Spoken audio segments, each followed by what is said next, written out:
départementales. La parole est à Monsieur Jacques Rabal, rapporteur de la Commission des lois constitutionnelles de la législation de l'administration générale de la République.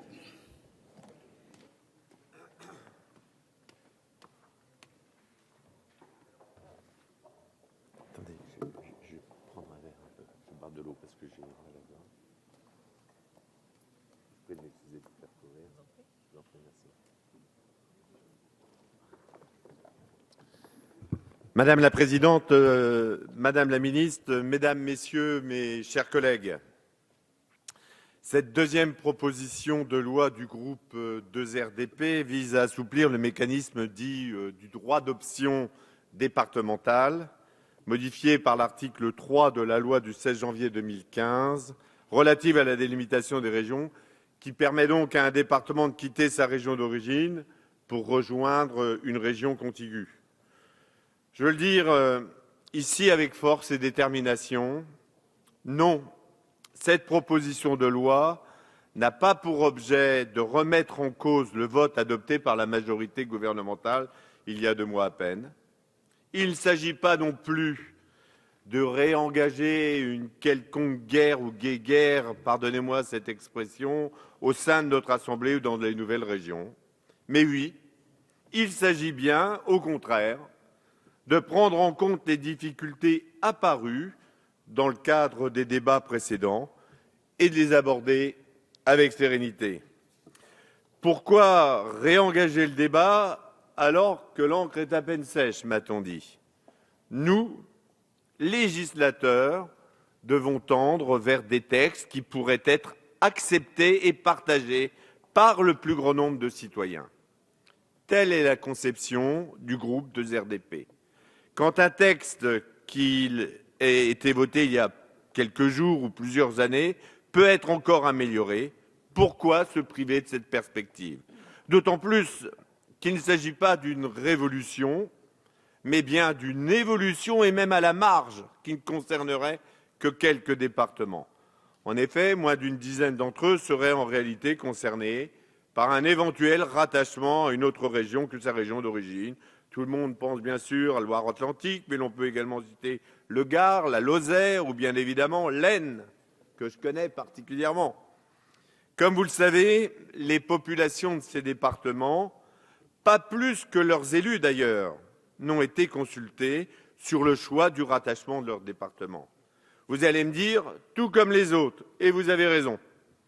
Mais puisque ces territoires silencieux semblent d'accord avec le texte proposé, alors, avec une autre méthode, sollicitons donc les territoires uniquement où cela pose débat.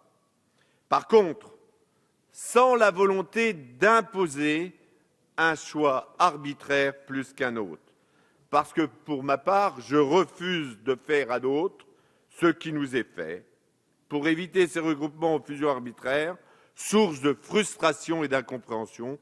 Nous devons, nous les élus, tout faire pour que la décision arrêtée puisse être acceptée.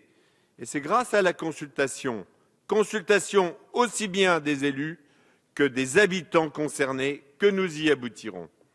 Respecter la démocratie représentative, favoriser la démocratie participative sont les ingrédients pour retrouver la confiance de nos habitants. Faute d'avoir pris en compte ces 2 éléments, le vote des élus ou le vote des habitants, cette loi sera telle qu'elle est à présent entachée d'une sorte de déni démocratique. Voilà pourquoi, pour faire vivre plus fortement la démocratie, faisons du droit d'option un véritable droit de choisir. Il est encore temps, mes chers collègues, mettons de côté les postures, les petits calculs, et au contraire, soyons à l'offensive, car rien ne devrait nous arrêter quand il s'agit de faire progresser la démocratie tellement malmenée aujourd'hui. Cette proposition de loi ambitionne donc simplement d'améliorer l'efficacité du mécanisme du droit d'option départemental en simplifiant la condition de majorité requise, à savoir des 3/5 des suffrages exprimés dans les 3 assemblées délibérantes concernées, au bénéfice d'une majorité simple et faire ainsi confiance aux élus locaux. Il faut en effet rappeler que nous avons modifié la procédure de changement de région d'un département introduite à l'article L. 4122-1 du Code général des collectivités territoriales, par l'article 28 de la loi du 16 décembre 2010, car cette procédure n'avait jamais été mise en œuvre en raison de sa complexité. Respectueux du droit comme nous le sommes, évitons de nous appuyer sur des mirages aux alouettes qui seraient pire que mieux. Pour mémoire, je vous rappelle que pour permettre à un département de rejoindre une autre région contiguë, le droit en vigueur impose 3 conditions. Inscription à l'ordre du jour du projet de rapprochement dans chacune des 3 assemblées, à la demande d'au moins 10% de leurs membres, une délibération concordante des 3 assemblées concernées, l'organisation d'un référendum dans le département et les 2 régions concernées, aboutissant à un accord de la majorité absolue du suffrage exprimé correspondant à un nombre de voix au moins égal au quart des inscrits. Cette procédure extrêmement lourde a été profondément modifiée à la suite de longs débats parlementaires à l'Assemblée nationale comme au Sénat pour aboutir finalement à l'abandon de toute condition référendaire, la subordination du changement de région d'un département par délibération concordante des 3 assemblées à la majorité des 3/5 des suffrages exprimés. La majorité gouvernementale a notamment tenu à maintenir le consentement positif de la région de départ, la limitation dans le temps de cette nouvelle procédure qui ne pourrait être mise en œuvre qu'entre le 1er janvier 2016 et le 1er mars 2019. En attendant le 1er janvier 2016, la procédure en vigueur demeure.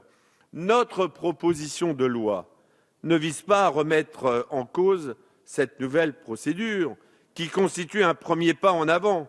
Et comme je vous l'ai dit précédemment, ce n'est pas une révolution. Elle ne réintroduit pas de conditions référendaires, bien que je sois attaché personnellement à la démocratie participative et à l'initiative citoyenne. Elle maintient la nécessité d'obtenir l'accord de chacune des 3 assemblées concernées, parce qu'il ne nous paraît pas raisonnable de se passer de l'accord de la région de départ, puisqu'elle est en premier lieu impactée par la modification des limites régionales résultant du droit d'option. Elle ne remet pas en cause non plus le délai de 3 ans prévu par la loi du 16 janvier 2015, car il faut bien fixer, une fois pour toutes, les limites territoriales des futures régions françaises et veiller à ne pas les soumettre à des bonifications au gré des changements politiques locaux.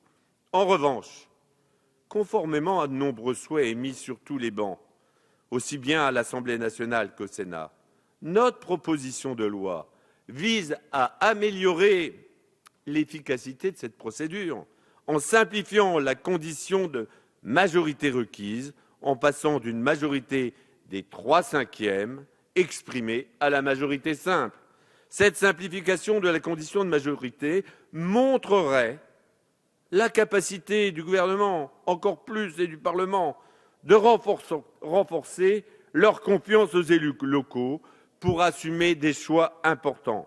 Et ainsi, ce droit d'option serait un vrai droit de choisir.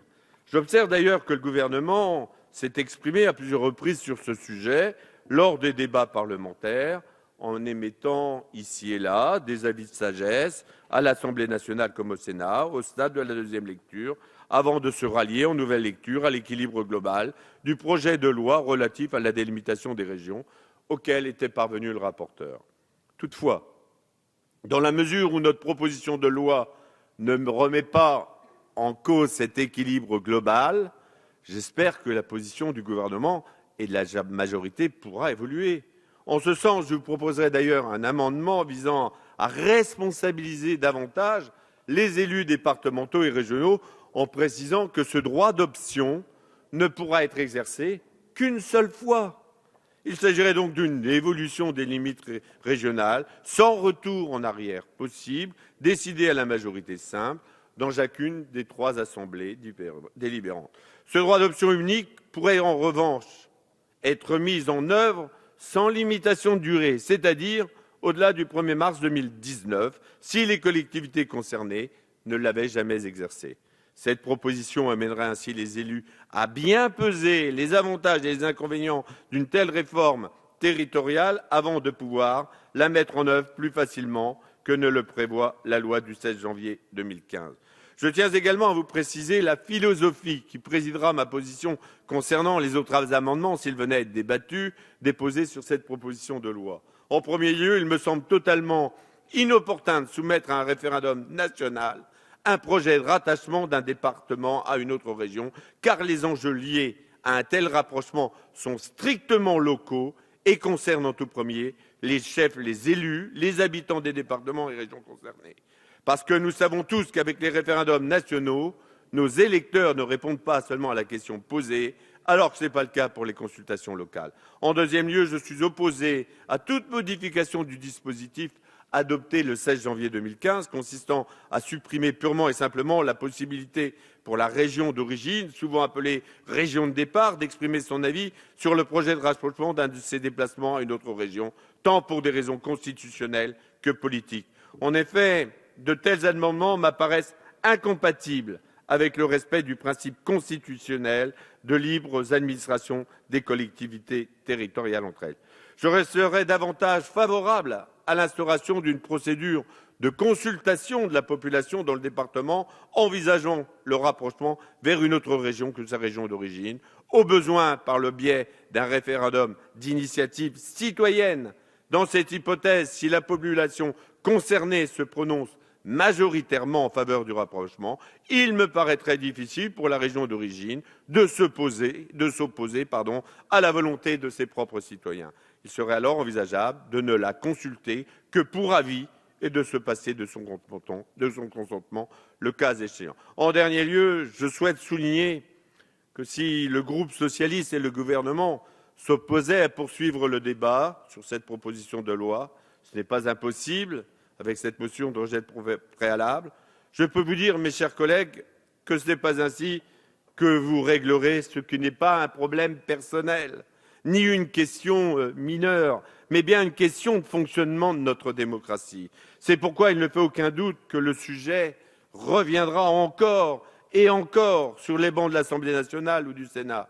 Et comme, bien évidemment, l'écrivait déjà Jean de La Fontaine, né à Château-Thierry, dans la fable Le Renard et le Bouc, en toute chose, il faut considérer la fin.